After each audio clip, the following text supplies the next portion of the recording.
yang memang di Q ini terkenal Muslimnya minoriti.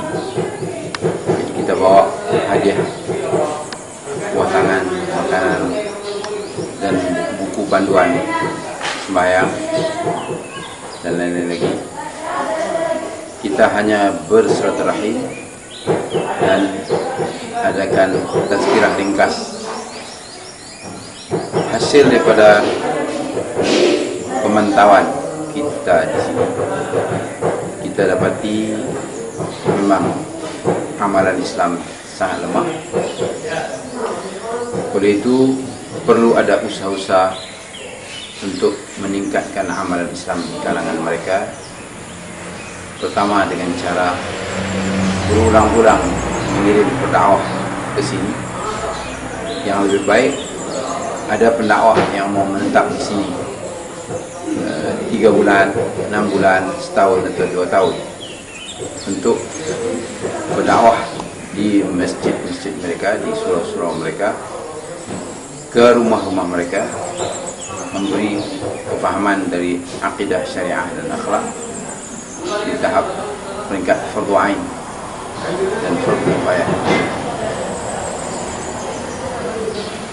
Oleh karena penduduk di sini kebanyakannya petani, yang di siang hari mereka ke ladang-ladang mereka dan malam baru berada di rumah dan di surau, maka perlu ada daya penarik dalam mengusahakan supaya mereka mau mendengar ta'lim.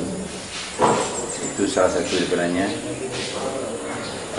Berusaha untuk mengadakan jamuan-jamuan makan supaya mereka mau hadir ke majlis-majlis ta'lim.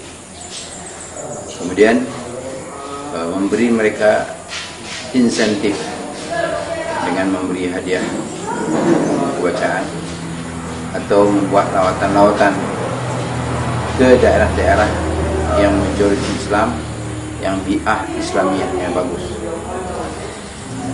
dengan cara mereka dibawa untuk berkunjung ke tempat-tempat yang bi'ah Islamiyah yang bagus, seperti melawat ma'had-ma'had tahfiz Quran, melawat pengajian-pengajian agama yang dibuat di kan besar di Sabah ini, ataupun langsung bawa mereka ke Semenanjung untuk dengar pengajian di pondok-pondok pesantren di sana yang kehadirannya mencapai ribuan.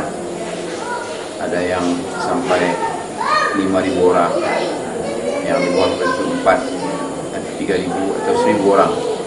Yang pengajian itu diadakan tahap mingguan dan kemudian melawat ke pondok-pondok yang sistem pelajaran agamanya bagus.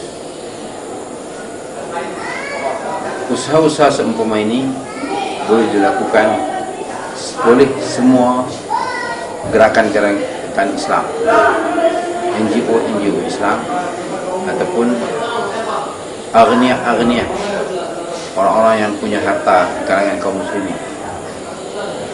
Daripada kita sponsor mereka untuk pergi umrah, lebih baik kita sponsor mereka untuk melawat tempat-tempat pengajian agama Islam di Semenanjung atau di Indonesia. Dengan lawatan-lawatan seumpama ini akan menggerakkan jiwa mereka untuk mengimarahkan majlis-majlis agama. Pengaruh dari lawatan ini sangat besar dalam pengalaman kita untuk mencetak perubahan fikiran umat yang lemah agamanya. Selain daripada itu, kerana di daerah ini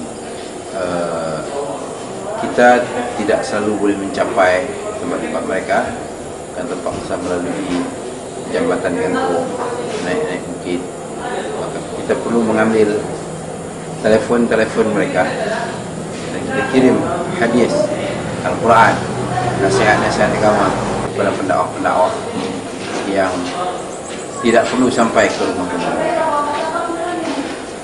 Dalam pada itu kita juga berhadapan dengan kesukaran dana untuk bergerak di sini, dan ini memerlukan sumbangan besar daripada agniat yang duduk di bandar, duduk di kota, yang punya duit banyak, yang mereka hanya berulang-ulang ke umrah atau ke haji setiap tahun, daripada mereka melakukan amalan yang sudah berulang-ulang kali hanya keuntungan pribadi yang memang untuk rebut pahala akhirat. Lebih baik mereka menyumbang harta kepada pendakwah-pendakwah yang bergerak di daerah pendalaman ini untuk punya kendaraan 4-wheel drive, untuk punya biaya-biaya makanan, minuman, dan tempat-tempat tinggal di daerah-daerah pendalaman. Ini kita perlu kepada sumbangan daripada agniat, orang-orang yang kaya, yang ada cita-cita untuk melihat Islam kuat di daerah sini. Sebagaimana kita tahu, di daerah sini sangat minoriti Islam, hanya kira-kira 90 buah rumah yang memeluk agama Islam. Jadi kita perlu mencari jalan bagaimana untuk meningkatkan jumlah penduduk Islam di sini dan meningkatkan amalan-amalan mereka, dan idea dan fikiran-fikiran daripada saudara-saudara kita kaum muslimin di daerah-daerah lain kita perlukan. Dan kita harap mereka selalu mengadakan lawatan di sini, karena daerah sini daerah yang boleh dikatakan indah, cantik. Jadi selain daripada berdakwah, di sini juga untuk rekreasi, untuk wisata, untuk menenangkan fikiran. Jadi saya menyeru kepada saudara-saudara yang ingin melihat atau merasai keindahan alam di sini, dipersilakan melancong ke Kyulu sambil berdakwah.